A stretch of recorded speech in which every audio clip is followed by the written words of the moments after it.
Ay bobo, ay bobo, ay bobo. Welcome to the Agua Cedito podcast show, where we honor the divine, spark personal liberation, and deconstruct Haitian Vodou. I'm your host, Knowledge, also known as Konef Kife.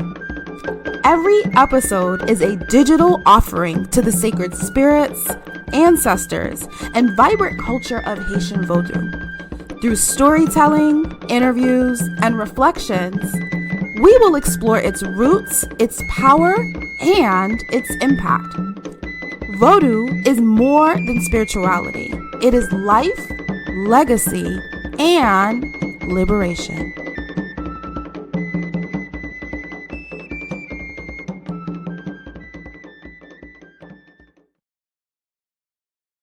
Aïe bobo vodou. Aïe bobo. Aïe bobo vodou. Aïe bobo. Akaswado mi wae.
Ay bobo. Welcome to the Agua Cedito podcast show. In today's episode, we are going to continue our conversation about comparing Haitian Vodou to other world religions across the globe. But before we get started with today's episode, let's take a moment to ground ourselves. And let's start with breath. So let's breathe together 3 times. Inhale serenity. Exhale fear. Inhale acceptance. Exhale doubt.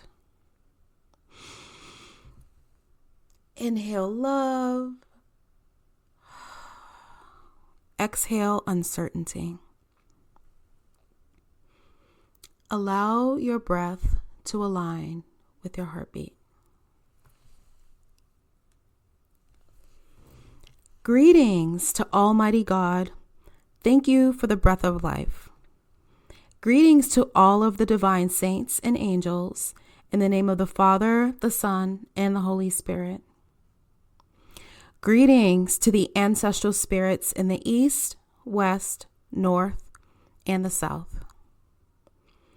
Greetings to the ancestral spirits of earth, water, fire, and air, both known and unknown.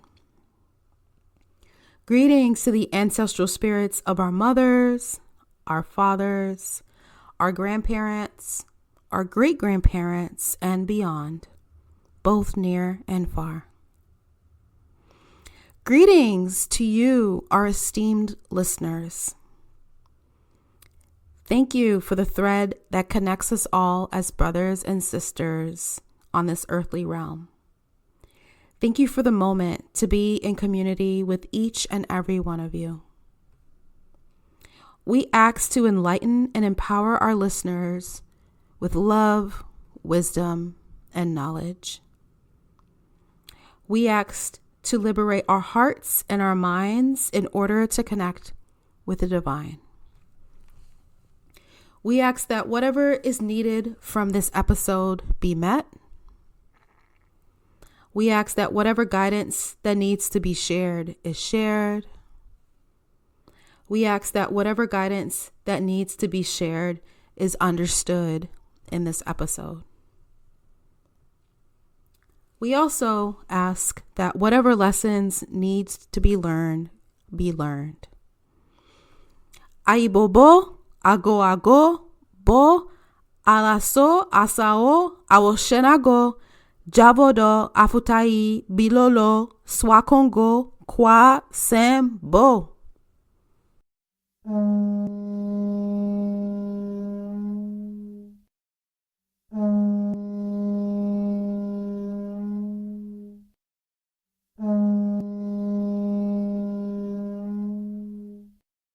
In our last episode, we covered a lot of ground in comparing Haitian Vodou's theology and cosmology to those of other world religions.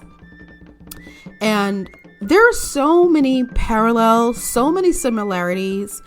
I feel like we can fill up more than 2 episodes. I feel like we can actually probably do a whole season really deep diving into the comparisons across Haitian Vodou and other world religions. You know, Haitian Vodou has long been subjected to negative stereotypes, a lot of them fueled, honestly, by racism, a lot of them fueled by colonialism, fueled by religious bias, fueled by religious persecution, and fueled by really sensationalism.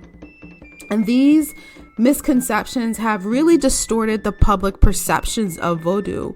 They have disrespected practitioners, they have disrespected the divinities themselves, and they really seek to obscure the true spiritual and cultural essence of this beautiful religion.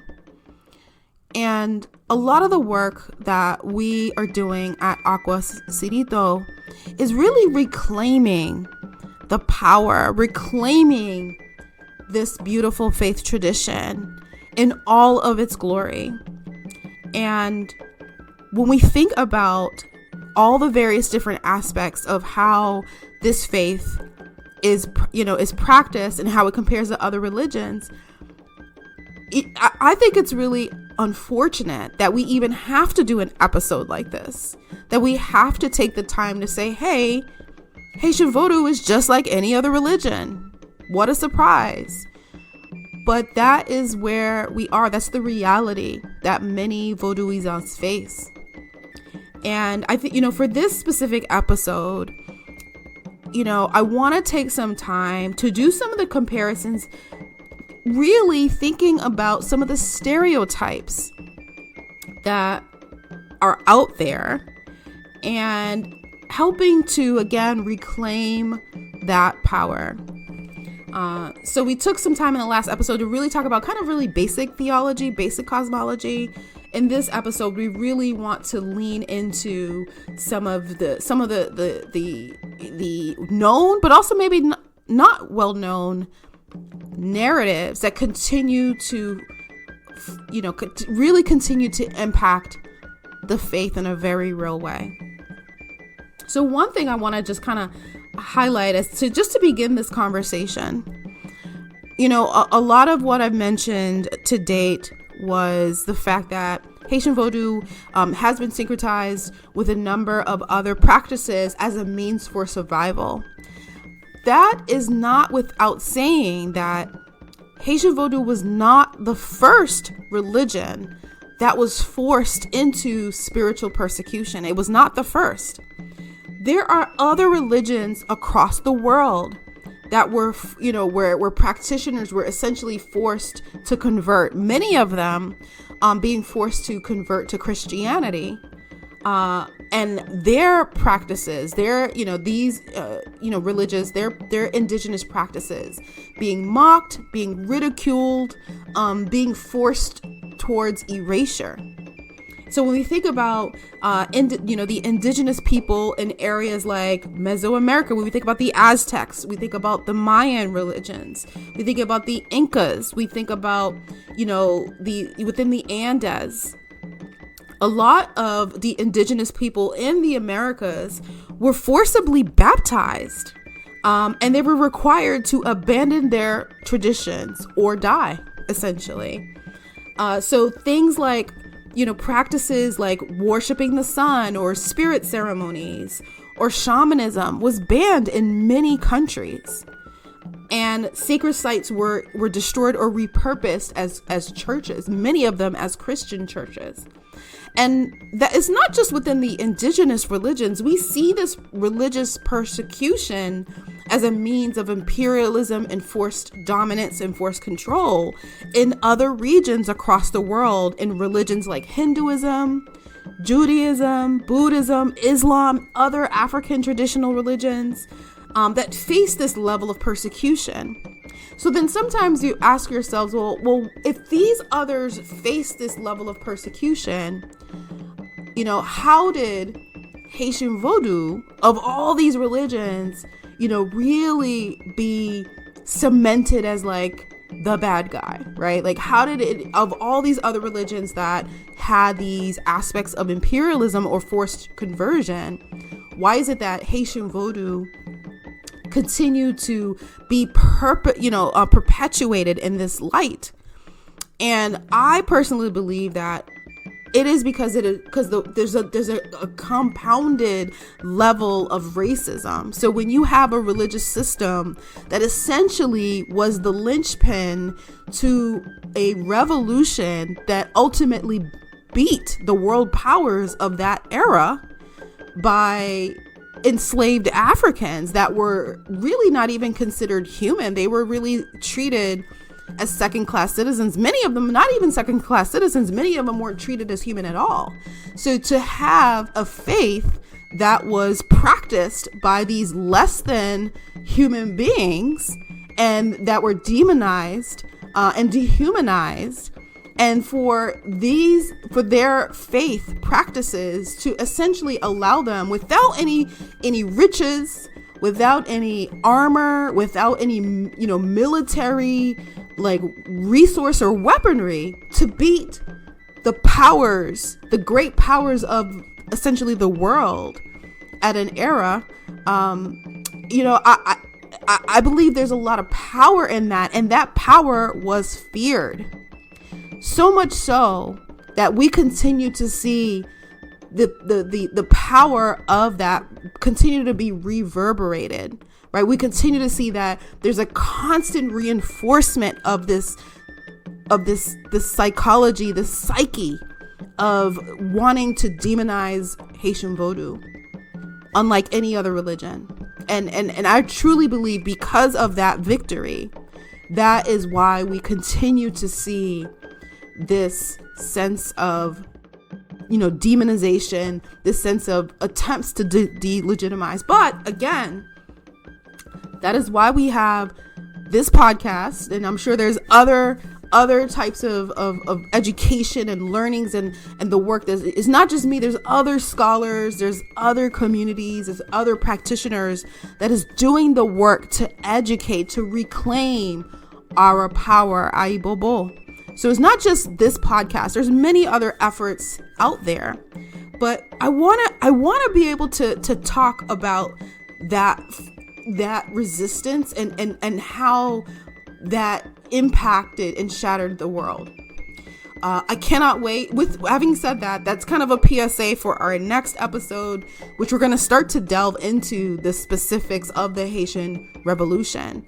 I feel like I just gave you a little bit of a preview of what's to come. But okay, I kind of diverted a little bit, but let me go back. So again, Haitian Vodou, as a summary of what I was just sharing, Haitian Vodou is not the first religion to have experienced forced conversion. For as much as the demonization that it's experienced and continue to be perpetuated, it is not the only one. Another stereotype that we continue to see, and I'm going to reclaim this in this moment, is the stereotype that we see and hear that, Haitian Vodou practitioners use dolls, and they're taking dolls and they're sticking them on dolls, and then in a way that is a means of harming people. So let's talk about this for a moment. I have been a practitioner my whole life. I have never in my life seen anyone stick pins and needles into dolls. So I just want to be on the record saying that, I have never seen that in my life, whether in waking or in the dream state. I've never seen that in action. I have, however, seen dolls used in the faith tradition. And what's interesting is that when we think about dolls and, let's say, figurines or effigies, depending on the faith, dolls are not just used in Haitian Vodou.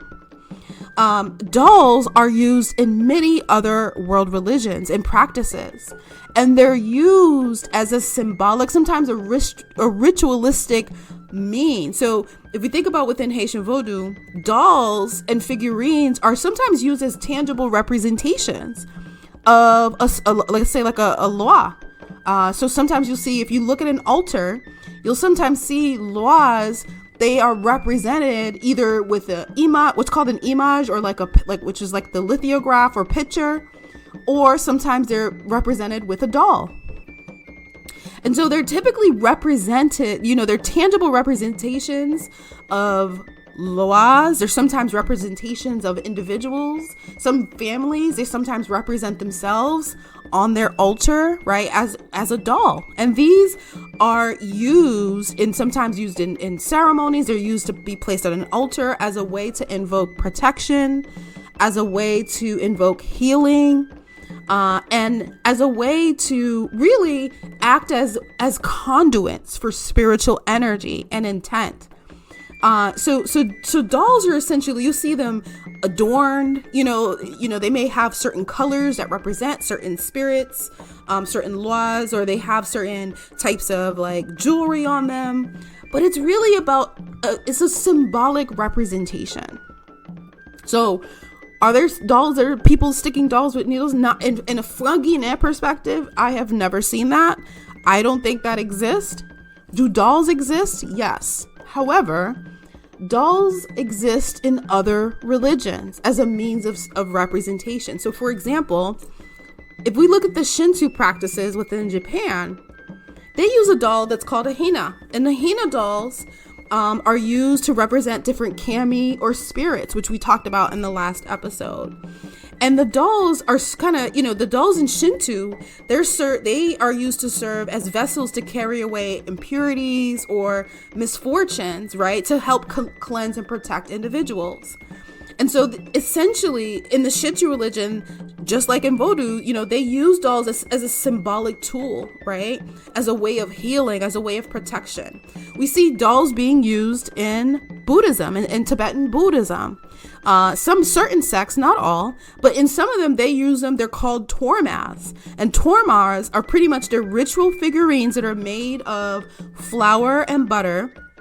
And they can represent deities, they represent different spirits, and they're used to invoke blessings, remove negativity, and guide spiritual energies.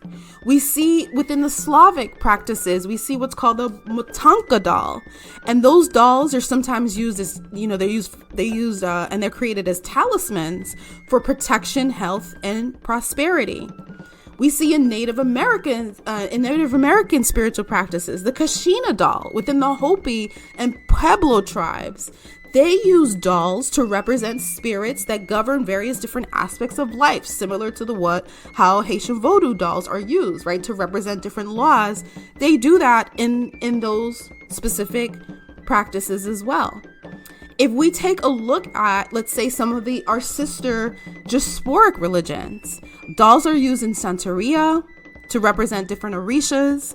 They're using candomblé. They're used in Umbanda in Brazil, right? Again, with that similar thread and theme of representing the divine, but also as a means to channel with intent aspects of healing, aspects of protection, aspects of guidance. So Haitian Vodou is not the only religion that uses dolls.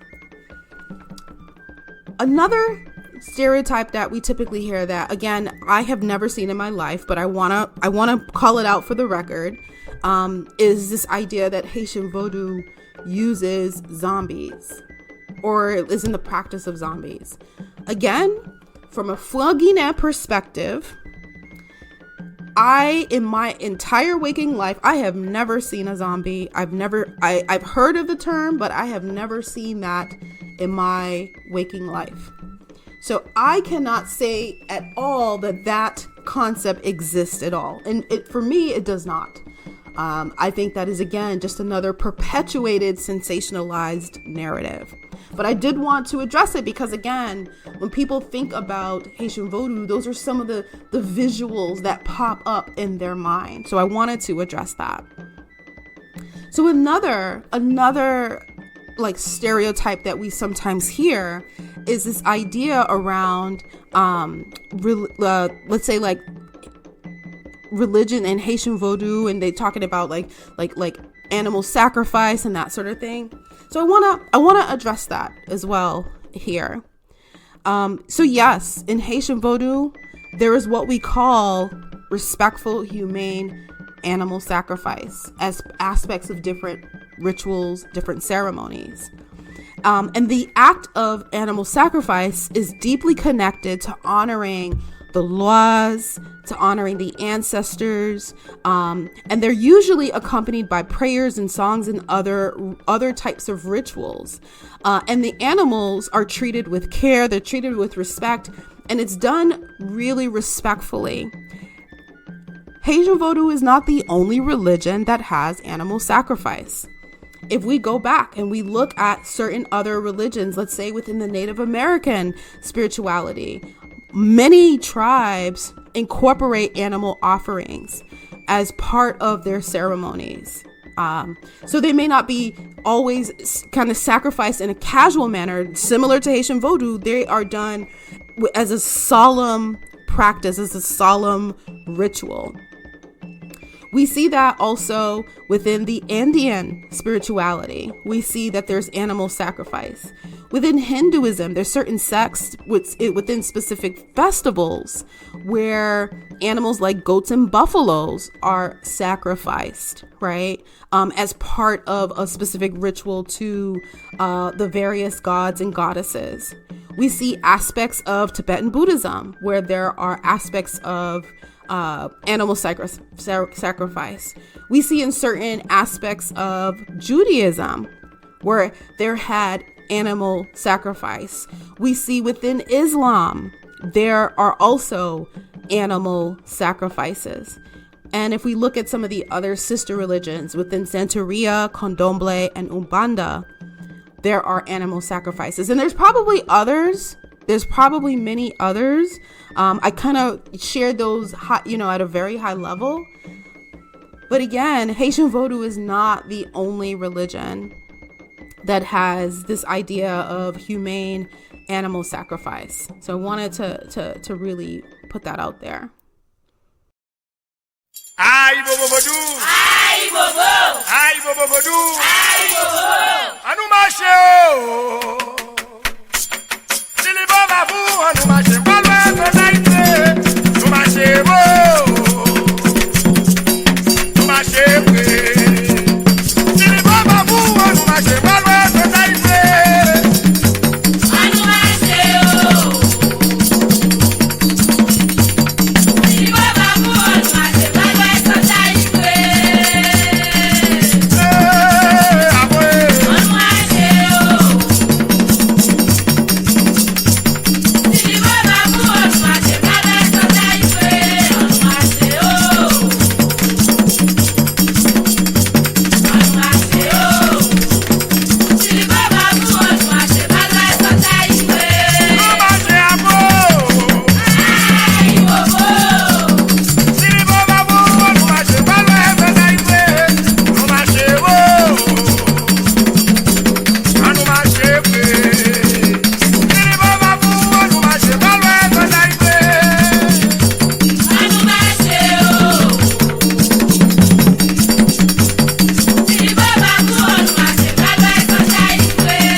look at this idea of religions with conjuring practices. And when I think about conjuring practices, I think about the chanting, prayers, drumming, providing offerings, dances. These are common, right? These are commonplace activities within Haitian Vodou. And a lot of the activities is really geared towards summoning laws, right? That's an aspect. We're going to talk about ceremonies and rituals in a future season. But from a sake of perspective, there are sometimes there's sometimes efforts to demonize the idea of conjuring practices, right? Many traditions have individuals that may take possession. Sometimes it's called mounting by spirits, by laws. Many religions, they also invoke prayer and offerings as a way of mutual and respect and exchange for summoning divine laws. So we see that type of practice in other diasporic religions like Santeria and Condomble, or let's say in other African religions such as like within Yoruba, within Akan practices, they have similar threads of conjuring. So that is common. Again, that's not exclusive to just Haitian Vodou. But if we look across other world religions, I go back to the Shinto religion of Japan. They also have similar conjuring practices for their kamis or spirits. If you look at Tibetan Buddhism, they also have aspects where they do like what's called tantric rituals and ceremonies. They offer mandalas and chants as a way to invoke spiritual forces. And they have a number of spiritual, pretty much kind of have some of the spiritual summoning and some of the conjuring practices. We see within Australia, they have similar types of conjuring practices, which include song and chanting and sacred dances in order to connect with their spiritual deities. If we go back into ancient times, if we look at ancient Greek religions, many of them also had a number of their rituals and practices that focused on summoning spirits. So again, this is not exclusive to just Haitian Vodou. There are many, many religions that offer these types of conjuring practices as a common thread to the faith tradition. Another aspect of religions to consider when it comes to some narratives is this idea that Haitian Vodou is one where individuals do marry their laws, right? So we have what's called spiritual marriages.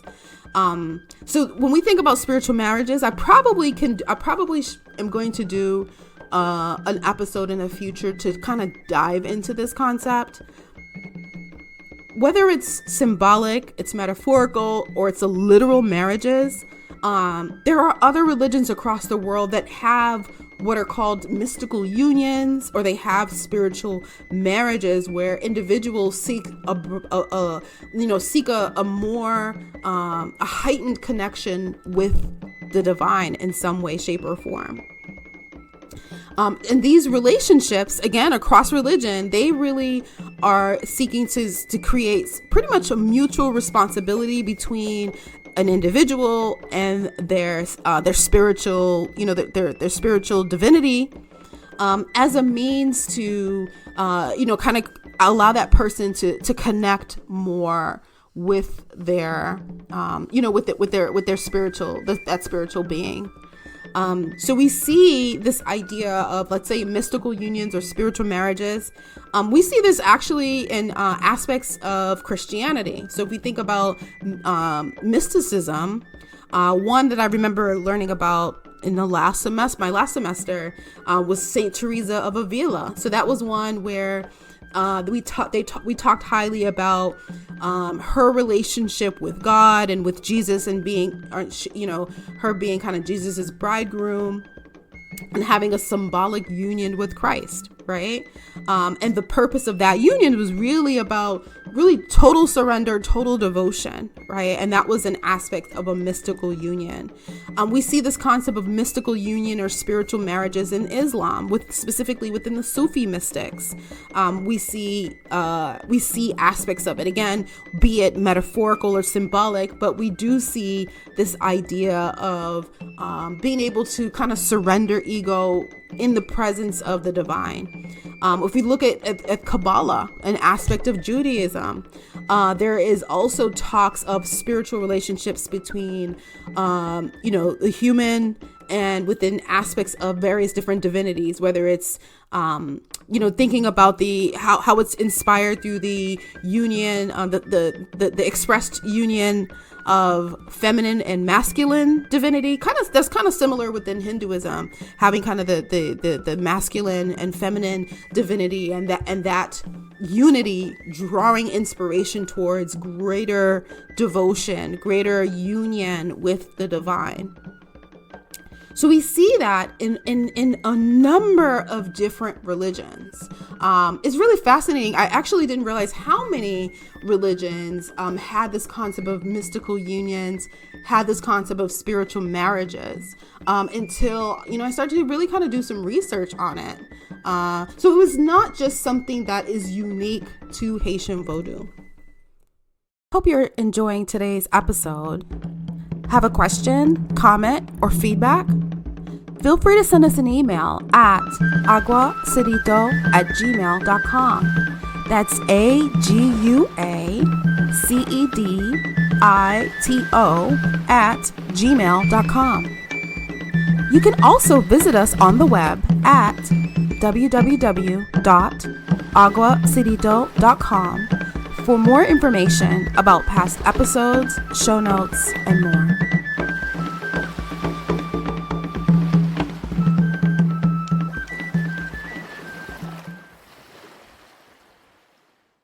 One last area that I wanted to cover when it comes to thinking about Vodou and how it compares.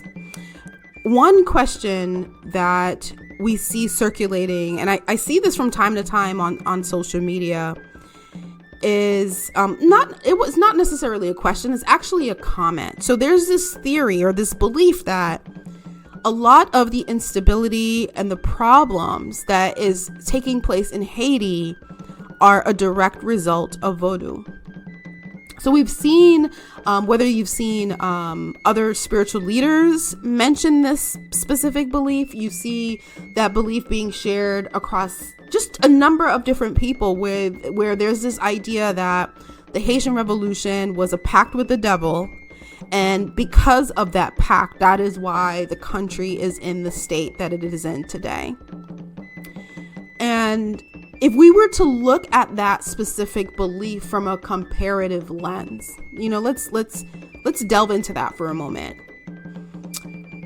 If Haitian Vodou was in fact the cause of Haiti's problems, isn't it safe to assume that other countries that also practice Vodou should be facing a similar sort of instability in some way, shape, or form? So it may not manifest in the means of the instabilities that we see in Haiti, but we would see them in some way, shape, or form. So if we were to look at that assumption from a comparative lens, to me, that I would laser focus and laser zoom into Benin, right? So Benin, the Republic of Benin, former Dahomey Kingdom, which is the source of Vodou, right? That is where Haitian Vodou is derived from.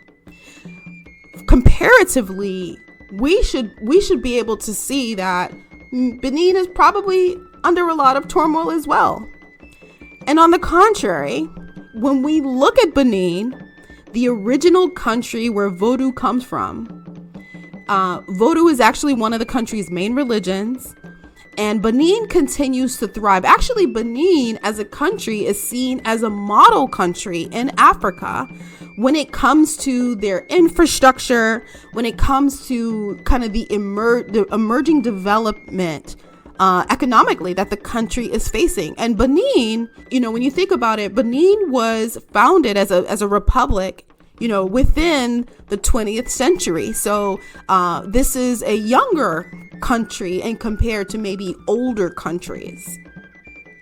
And here's some, I pulled some interesting facts. Benin has an impressive record when it comes to their economic growth and their strategic positioning within Africa. So Benin, the home of Vodou, has some interesting facts, right? Benin's economy has experienced growth in terms of their GDP. Has expanded by 6.3% in 2022 and 6.35% in 2023, which surpass the world average of 3.34%. So they have doubled in terms of their GDP growth over the last couple of years. And we've seen that growth being driven by a number of investments in various different infrastructure, different development projects. They have a thriving agricultural sector. Benin is actually emerging as Africa's leading cotton producer. We see that the country has made significant strides in digital innovation and e-governance. We see that the Benin's port of Cotonou is a critical gateway and trading hub within West Africa. It's one of the most important trading hubs within West Africa. Benin is also a leader in investing in renewable energy projects, specifically solar. We see that Benin, so not only they have agricultural, they're leading in the agricultural sector, they're also, leading in renewable energy. The World Bank has recognized Benin for implementing business reforms, for improving their regulatory environment. So we've seen there's been a lot of investments. Benin has actually been known for its political stability, right, in the area, and is a very attractive place for economic activity and for foreign investments. And I can not only say this in terms of what I've researched online, I have been to Benin. And I've seen the country with my own eyes, and it's pretty amazing to see this emergence that I read about online, to see this in action. There are, everywhere you turn, you see a lot of newly created buildings. You see a lot of emerging projects. You can see the investments that are being placed in this country. So it is a thriving economic space, which is, by the way, the original country that Vodou comes from. So if one was to say, well, if Vodou is the cause of Haiti's problems, comparatively, we should see these similar problems in other countries that also have Vodou as a main practice, and we do not see that. So I think if you think critically, why would a faith tradition, we described over the last couple of episodes that Haitian Vodou is primarily focused on liberation, on healing, and balance and harmony with nature, the divine, and the cosmos. How could a religion or a faith tradition that is focused on healing, liberation, balance, and harmony be the cause of the profound chaos and instability that we see that is taking place in Haiti, right? I think it's ironic that a country that's entire founding relied heavily on the spiritual strength of this faith, whose core essence is about liberation and balance, is facing such extreme conditions. Haiti's problems are very complex. It is not just one reason, right? It is an entanglement of colonialism. It's an entanglement of the past, kind of issues with slavery, with exploitation, with corruption, with the insecurity as a result of the gang violence there, the oppression that people have experienced there, the religious persecution, the infrastructure collapse, and the geopolitical interference. And I feel like I can keep going on and on and on about, Haiti's problems, but it is not because of Vodou. Let's make that 1,000% clear. Haiti's problems are not because of specifically Vodou. It is because of all of these other issues that started as a result of the Haitian Revolution taking place at a time in the world where Black people were considered less than. And the interference that began from the genesis of the founding of Haiti has continued to erode to the point that we've seen here today. So again, it's not because of Vodou or because of a pact with the devil or any of that sort of thing. There is a lot more to Haiti's problems. But again, Haitian Vodou is not the problem. That is today's episode. I'm going to stop it right there because I feel like I can keep going on, and I feel like there's so much more that could be said there. But hopefully I've given you a gist of how to really look at Haitian Vodou as a legitimate faith system that is rooted in science, it's rooted in math, it's rooted in healing, it's rooted in liberation, it's rooted in balance. Thank you again for tuning in. We are going to close today's episode. Let's go ahead. I'm going to close it out with prayer. Thank you to the Almighty Creator, source of all life and breath. Thank you to all of the divine saints, spirits, and protectors who have walked with us in this sacred gathering. Thank you to the ancestral spirits in the east, west, north, and south. May your presence continue to guide us as we move forward. Thank you to the spirits of earth, water, fire, and air, both known and unknown, who sustain and balance us in every moment. Thank you to the ancestors of our mothers, our fathers, our grandparents, and our great-grandparents, whose wisdom and sacrifices have paved the way for our existence. Thank you to all of our ancestors, near and far. Thank you for encircling us with your love, your strength, and your eternal guidance. We give gratitude for the unity we have shared and for the wisdom that has been revealed in this moment. We release ourselves into the world with your blessings, asking for your continued protection and guidance as we walk our path. We honor the thread that connects us all as children of this earthly realm and as spiritual beings beyond it. May the light of wisdom, the power of courage, and the bond of love remain with us as we part ways. May our hearts remain open, our minds remain clear, and our spirits remain strong to continue learning, growing, and thriving together. We affirm that all that is needed has been received, all that is to be learned will unfold, and all that is to be shared will bear fruit in time.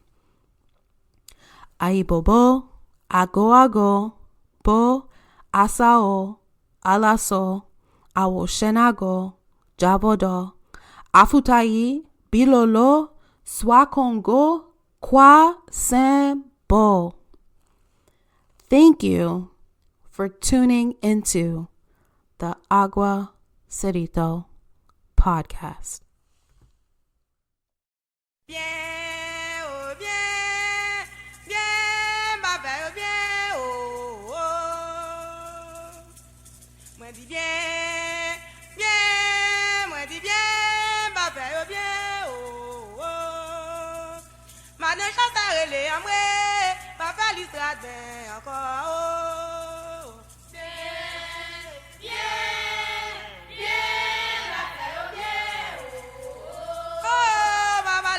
Gade mba fè yo bien, men lo oule nan zimo.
you for joining us on the Agua Cedito podcast show. Together we honor our ancestors, embrace the beauty of Vodou, and step boldly toward liberation. If this episode resonated with you, don't forget to subscribe and leave a review. It helps us amplify the spirit of Haitian Vodou even further. Join us next week as we continue this journey to connect, inspire, and uplift. Until then, walk boldly with your spirits. And remember, the Agua Cedito show is not just a podcast. It is a vibration, a celebration, a path to freedom.